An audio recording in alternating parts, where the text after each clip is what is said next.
Setelah ditemukan kecukupan bukti dalam proses pengembangan penyidikannya, KPK kembali menetapkan dan menahan satu orang tersangka yaitu saudara RS selaku ASN pada Kementerian Perhubungan sekaligus menjabat sebagai Ketua Kelompok Kerja.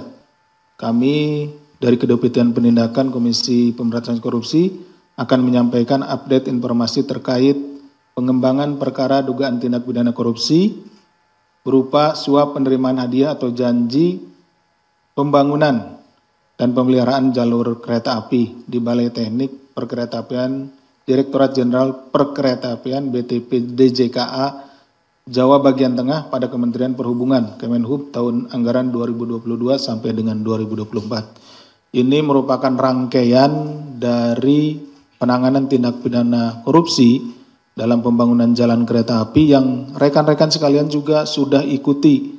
Ya, ini dari pertengahan tahun yang lalu atau sebelumnya dan terus kami lakukan upaya penegakan hukum sampai dengan saat ini dan masih ada yang masih berjalan beberapa sprindik yang lainnya. Dalam perkara yang bermula dari kegiatan tangkap tangan pada April 2023 sampai dengan November 2024, KPK telah menetapkan 14 tersangka dan juga 2 korporasi ya. Jadi selain tersangka orang, kami juga mentersangkakan badan hukum atau korporasi yaitu PT KAPM dan PT IPA. Setelah ditemukan kecukupan bukti dalam proses pengembangan penyidikannya, KPK kembali menetapkan dan menahan satu orang tersangka yaitu saudara RS selaku ASN pada Kementerian Perhubungan sekaligus menjabat sebagai Ketua Kelompok Kerja Pokja Pemilihan Penyedia Barang Jasa Paket Pekerjaan Pembangunan Jalur Ganda Kereta Api antara Solo Balapan dan Kadipiro kilometer 96 plus 400 sampai dengan kilometer 104 plus 900 atau dikenal dengan proyek JGSS 6 tahun anggaran 2022 sampai dengan 2024 dan paket lainnya di lingkungan BTP kelas 1 Semarang. Mungkin rekan-rekan bertanya, ini kenapa mulai dari tingkat dirjennya kemudian sampai kepada tingkat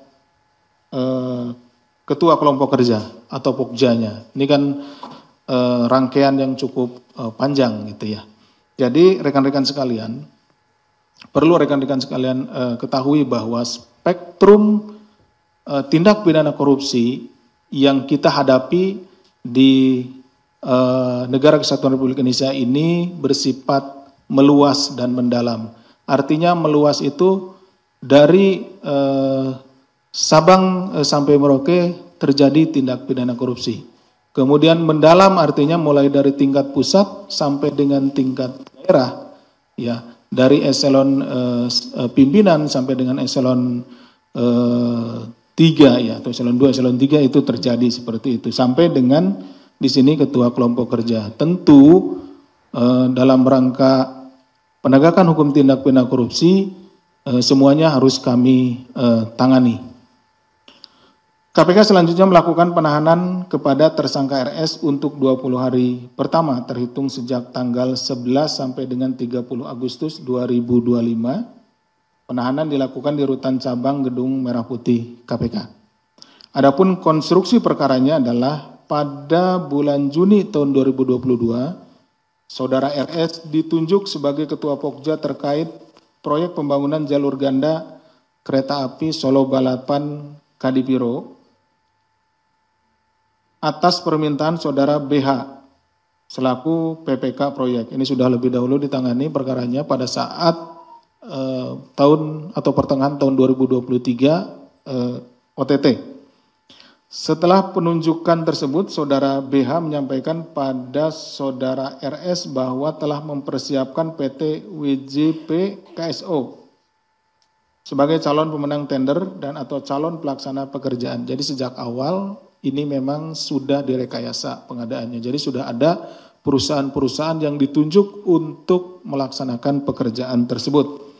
bersama beberapa penyedia jasa atau perusahaan lainnya sebagai perusahaan pendamping, termasuk PT IPA milik saudara D.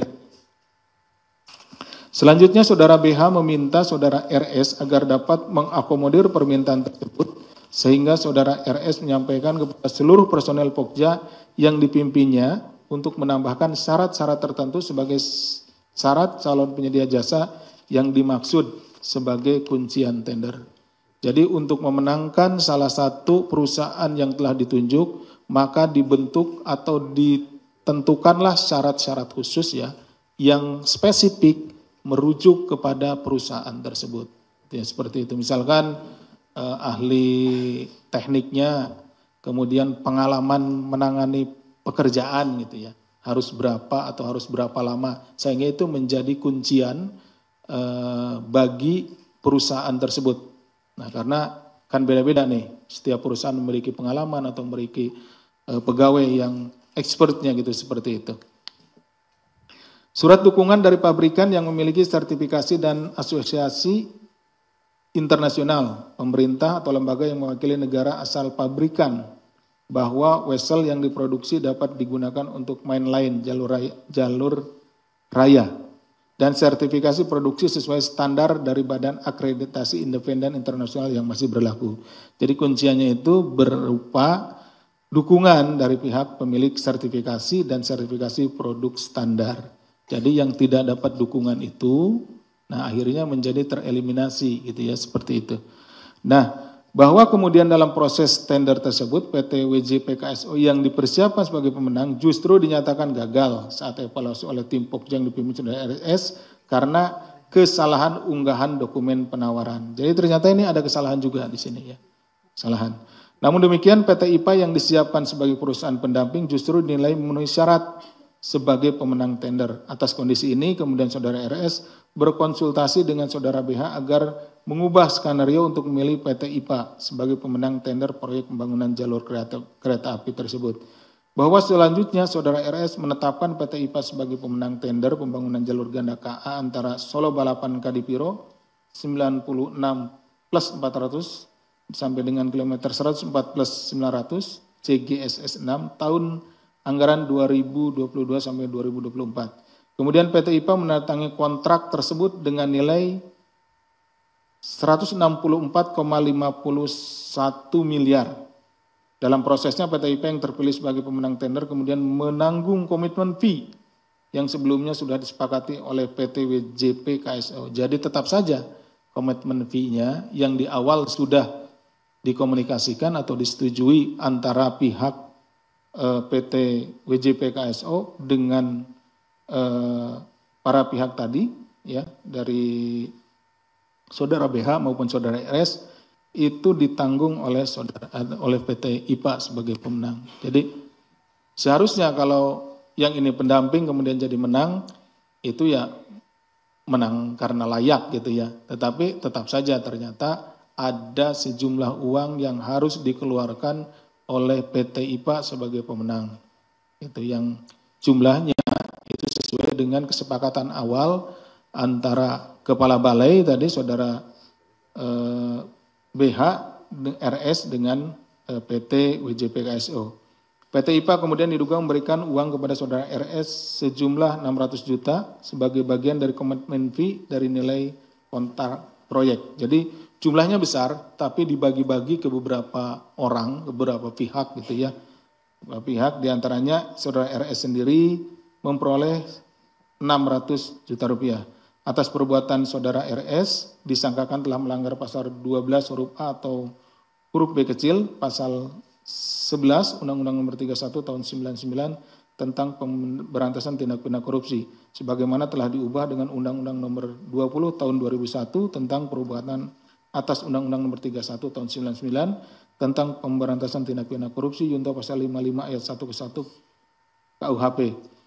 Pada kesempatan ini juga izinkan kami mengucapkan terima kasih yang sebesar-besarnya kepada masyarakat, ya, masyarakat Indonesia khususnya yang ada di Jawa Tengah dan Semarang yang telah memberikan informasi kepada kami terkait dengan adanya dugaan tindak pidana korupsi ini, sehingga kami dapat melakukan upaya paksa dan dapat menangani perkara ini.